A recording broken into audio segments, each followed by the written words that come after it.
Welcome to the channel. We're going to do a full fish room tour. To be honest with you, I already recorded this whole video and the file was deleted by accident, so I am well rehearsed and let's get to it. I have a whole bunch of tanks. I love the Wallstead method. I love throwing plants in my tanks. All my tanks are set up to breed for profit, so I'm excited to show you all of it and to give you updates on it in the future. So let's get started with my first tank ever. This is my first tank, and I guess I was exaggerating by saying it's my first tank ever, but this is the first tank I've like fully set up. I've had fish since I was, and excuse this situation, this is kind of just like, you know, conserving space, but I've had fish since I was a little kid. This is probably 3 years, this tank, so it's well seasoned. I've got lots of plants. It's a really old Amazon sword that's doing a lot better, to be honest with you. A lot of Java fern in here. This floating water sprite is really in the way. We can move that. I've got Monstera growing out of it. A lot of top plants growing out of this, so it can soak up all the nitrates and ammonia. But got my pregnant guppy mamas in there. Actually, I do have fry. If you see those tiny fish swimming around, those are fry. Those dropped yesterday. I've got coal shrimp, like cherry shrimp that I'd throw in here. If you can see that guy. Oh, that's a cherry barb. But these cherry shrimp that I threw in here are actually pretty good grade of cherry shrimp. And I'm kind of proud of it because I can like fish shrimp out of here for profit if I need to. I've got 3 cherry barbs in here. They are remnants of the past. I used to have like a betta and a community tank and all sorts of stuff in here. But now I'm just breeding for profit, so I have these females, the female guppies. I used to have like a really beautiful male Endler, but I just went on vacation, and when I came back, he's not in there anymore. There is a blue Endler in here. There he is. So that's what he looks like. He is actually offspring of one of these gals, and he is the first generation of the fry that I had. And I had no idea what color they were until now. He's kind of the first one to show a lot of color, so I'm gonna keep him in there as the male. I really like him, that Endler hybrid. I also have Autosynclus in here. I'm not sure where they are. I got 2, and I've only been seeing 1. There are also little glass shrimp in here who are doing their thing. I have this canvas up with the Hypnotoad to keep the sun off, but if the algae eaters in there aren't receptive to the algae wafers, I just take this off, and it's just like taped on. Take it off, and it will grow hella algae in there. This is a little tiger lily bulb that I am growing out. I got like, I don't know, 8 of them, and it's the only one that didn't rot, so very excited. But trying to think, that's about it. I mean, it's a really well planted tank in my opinion. Everything in there stays super healthy, which is awesome. But yeah, that's this first tank. Let's move on. Oh, and I've also got mystery snails in there and a Nyrite snail somewhere. So speaking of the mystery snails, let me explain. So this is my mystery snail tank right here. I've separated all my mysteries out because they've had hella babies. All my clutches hatched, not all, most of them. So there's just so many snails in here. A lot of them are bladder snails, but let me show you. Here's like some of the big old mystery snails in there. There's two in here, there's 2 in there, there's 2 in there, and there's 1 in there. But I have, so this is a new clutch I thought I had and all that gunk there. So if you see like all that grime right there, were old clutches that have hatched. I thought I'd separated all of the females and males, but I was wrong because when I came back from vacation, they had laid more. So there's a whole whole bunch of clutches in here that I didn't even know about. You can see where the clutches have hatched, but there are more in there.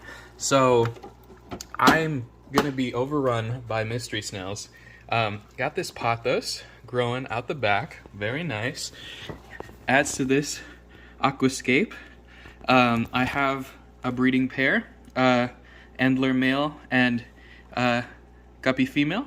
Kind of leftover fry from a last batch, but this is kind of like just sloppily thrown together, but this Java moss grows like crazy. I'm able to sell it for profit. Can someone tell me what this is? It grows from a bulb.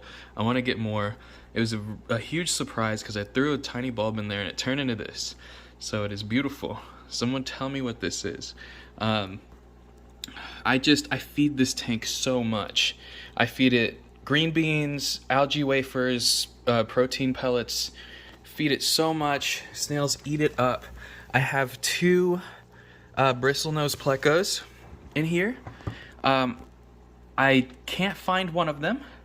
I can't find the chocolate one. I have a chocolate and I have a blue-eyed lemon pleco, bristlenose, and I feel like the chocolate one has become snail food over my vacation. So if I see him later, that would be awesome. But if not, that's okay. Did a huge water change. That's why the glass is kind of dirty. Got these calcium deposits from droplets, but I also have a Blue Dream shrimp colony in here. If you can see through all that algae, that is my bad. I apologize.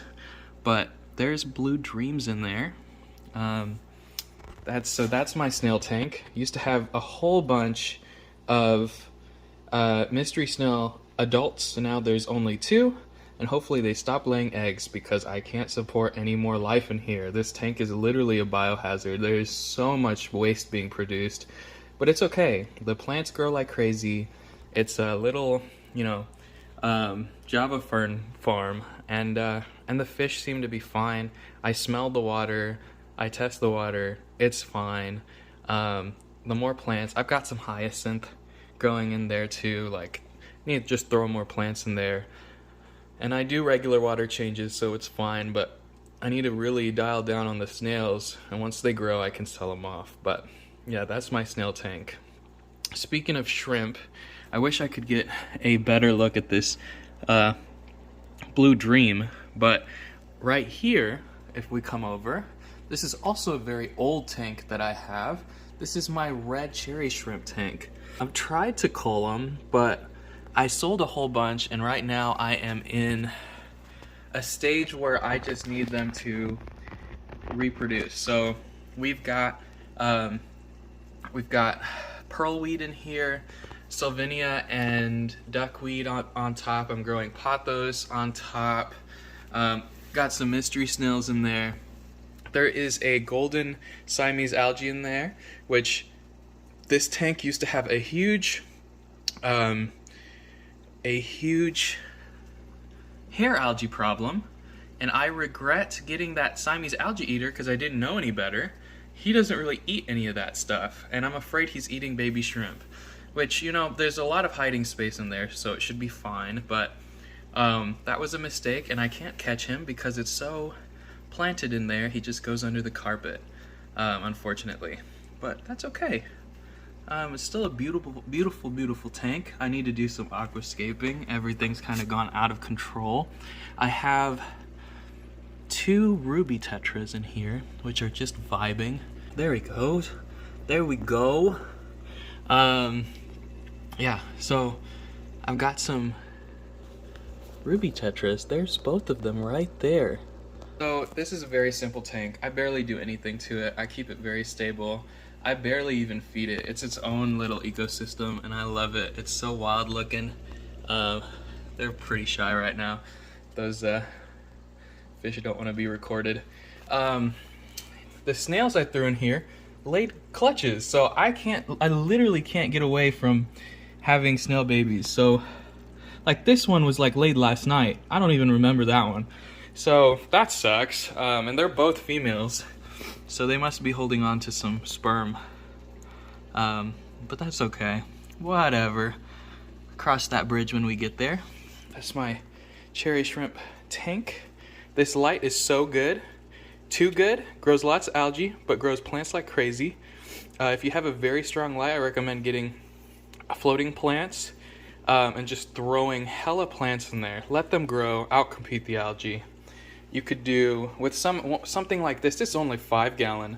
Something like this, you could do a plant for profit setup easy if you understand balance and keep algae from growing. Like this is a little branch off of this wood and it's just covered in algae, but it's great for like shrimplets and you know, great surface area, so I leave it there. But this used to just be carpeted with algae. Anyways, let's move on to the next tank. This is my dwarf platy tank. I've got some guppy pairs in here, and once they drop their fry, I will pull the adults out and raise the guppy fry in here. We've also got golden back shrimp. So yeah, we've got some golden back shrimp in here, trying to start a colony. I have 3 colors of shrimp, the red, blue, and yellow, so very excited about that. They're relatively new, but hopefully they do well. I think she's the chonker out of my platies because she keeps dropping no, she's the chonker. Look at her. She's dropping babies like crazy. There's some juvies in here and there are some real small fry, but she basically like dropped babies like 3 days after I got them. It's just a really dense Java moss. I've got this pothos growing here. I've got hyacinth on top, trying to grow that hyacinth for ponding season. There's some little orange fry in here from these guys. I love these guys. They're like half the size of a regular platy. Look at that. He's eating stuff off the sponge filter there. Intake sponge. Huge water sprite over here that just blew up. This is my first Anubias that I ever tried, and Anubias is easy, so that's very nice. Just the tank is super nice, and hopefully I am able to produce enough of these dwarf platies to take them into the shop and sell them, because they're pretty popular in this area. And if I can breed them in our water, then they won't die when they go home with someone else. Anyways, this is my dwarf platy tank. Moving on. This is the next thing. This is a experimental tub. It's my little pond, indoor pond. I grow plants for profit also. So these are all plants that I'm propagating. I actually picked this off the streets of Galveston, which is awesome. A little royal heart here. But if you look in here, there should be hella guppy fry in there. This is also a grow out tank for guppies, and maybe they'll get excited if I put my finger in the water. But they do well. I've changed the water out frequently, so when these fry here, when those fry grow up, or when another mom drops another batch of babies, I move these out and put those in. Nothing very exciting here. I don't have a real heater. I have this heating mat underneath this whole tub, which does the trick. And then let me show you the last little tank that I got, the last grow out tank. So this is my last grow out tank. I've got guppies in their final stage growing out before I sell them. I'm actually going to sell them today, so tune in for a breeding for profit vlog. And then I've got a Dalmatian Molly trio in here, and this is going to be my Dalmatian Molly breeding tank that I'm going to grow out guppies in temporarily. Still trying to grow out a lot of plants in here. You can see all the like hair algae and stuff. Like put my hand in there, pull out some hair algae, which is like really, really annoying, but you know, it is what it is. Got same lighting situation as my platy tank, where it's just a grow bulb on a lamp. But I love these fish. Like this yellow and black, that's what I'm gonna be selling today. But I love these Dalmatian mollies. I think they are the best. I think they are so beautiful. This just marbled look. And then here's the male, he's a lyre tail. Just a beautiful, beautiful fish. Anyways, those are my tanks. That's kind of it, guys. I don't have many tanks. I do have my setups, and they do make me money. So if you want to learn how to do that, and you want to join me in my journey of breeding for profit and my expansion of this hobby, please subscribe. I also will be uploading plant content. I'm diving into terrariums right now, which is really fun. But anyways, thanks for watching. This has been Dave's Collection, and I'll see you later.